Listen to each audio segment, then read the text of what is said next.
the 9 agreements between Sudan and South Sudan.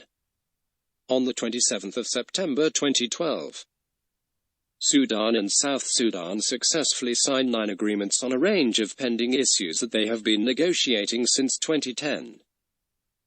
Initially in accordance with the post-referendum agreement negotiations. The parties have also been engaged in the negotiations of outstanding CPA issues, and have now reached several agreements relating to the CPA and the post-secession issues. In this regard, we summarize these 9 agreements as follows.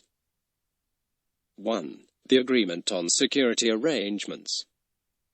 This agreement reaffirms the commitment of the 2 states to renounce war and to implement all the security agreements and arrangements reached in previous negotiations. There include agreements relating to the immediate withdrawal of any forces to the side of the border. Specifically, the 2 states agree to immediately operationalize the Safe Demilitarized Border Zone (SDBZ) in accordance with the Administrative and Security Map presented to them by the UHIP in November 2011. The agreement makes provision for special arrangements for the 14-mile area, which involve the complete demilitarization of the area.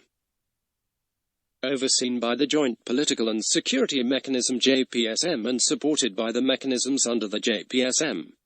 The parties will maintain the status quo of the joint tribal mechanisms for the resolution of disputes.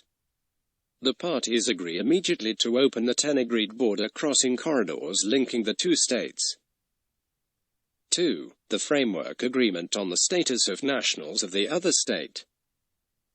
This agreement was first initiated on the 13th of March 2012. It provides principles and mechanisms for the treatment by each state of the nationals of the other state. The key principle is the 4 freedoms: residence, movement, economic activity, and the right to acquire and dispose of property, which each state is to assure for the nationals of the other state. The agreement establishes a joint high-level committee JHLC to oversee the range of issues relation to nationals of the other state. The parties agree to elaborate the 4 freedoms to facilitate the full implementation within the 2 states. 3. The Agreement on Border Issues including demarcation. The Agreement on Border Issues is a consolidation of a range of issues relating to the overall management of the border, the area on either side of the boundary between the 2 states. The agreement adopts 2 key principles: a soft border and an integrated border management approach (IBMA). A soft border will ensure a peaceful, safe and secure border between which the flow of people, trade and livestock will remain unhindered. The agreement makes special arrangements for transhuman seasonal movement of livestock for pasture and guarantees the continuance of nomadic livelihoods.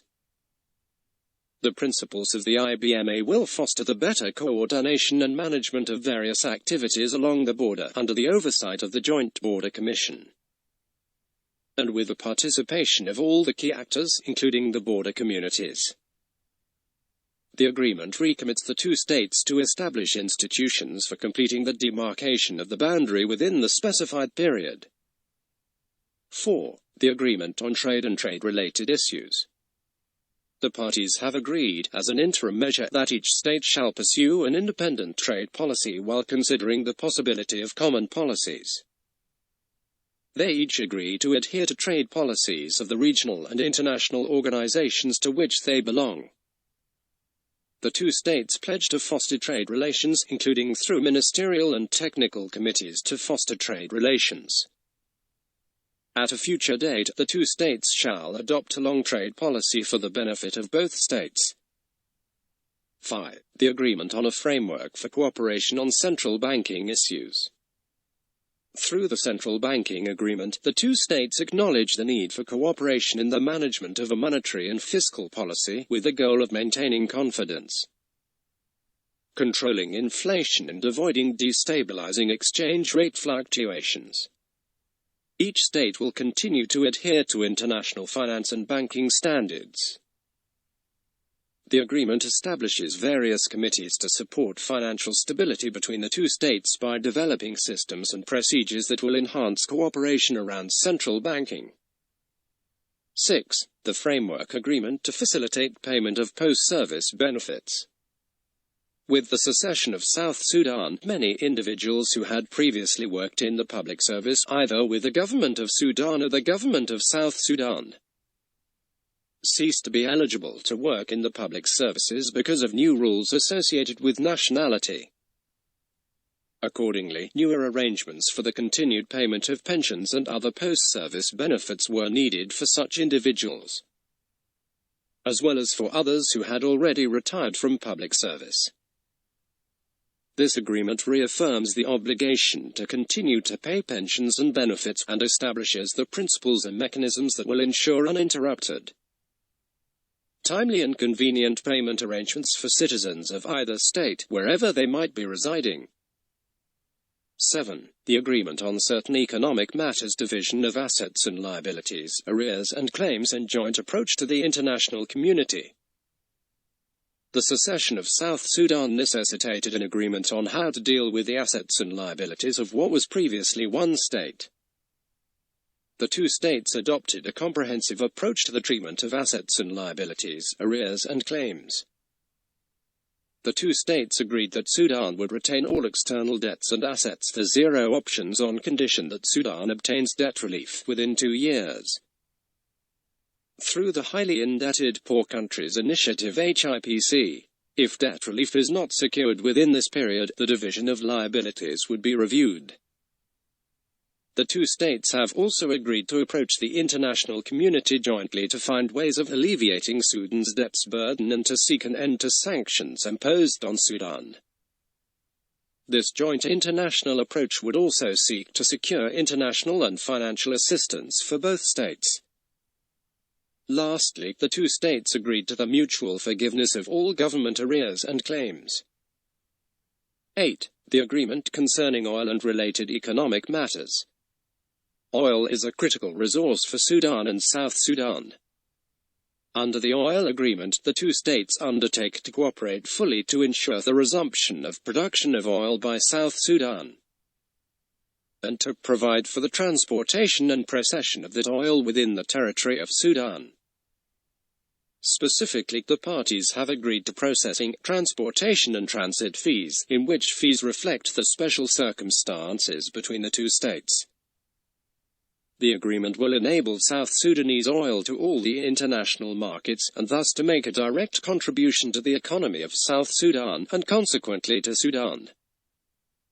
The agreement also contains provisions to ensure a cushion for the Republic of Sudan against the economic shock arising from the secession of South Sudan, and the resulting loss of oil revenues to Sudan.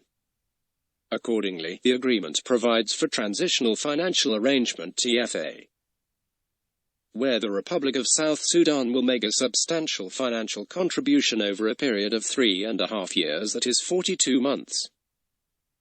The joint international approach, cited in the Agreement on Certain Economic Matters, and by which the two states will participate in seeking to secure debt relief and financial support for Sudan's debt, is part of the package of measures, alongside the TFA, for ameliorating the adverse economic effects of the secession. The third limb of that package is the unilateral economic measures that Sudan will take to diversify its economy and strengthen its economic resilience. 9. The Cooperation Agreement. The Cooperation Agreement, signed by the two presidents of Sudan and South Sudan, brings together the themes in the other agreements. It affirms the overriding principles which each party pledges to seek the mutual viability of the two states. The agreement also recognizes the abiding connections between the peoples of South Sudan and Sudan, and sets out the basis for developing a cooperative relationship in all fields of mutual interest that will ensure the prosperity of both states. The two states pledge to implement all the agreements into which they have entered, and generally to maintain peaceful relations with each other. Each state agreed to ratify within its National Assembly Parliament the above agreements that have been signed, and accordingly ensure the broadest national support for these measures.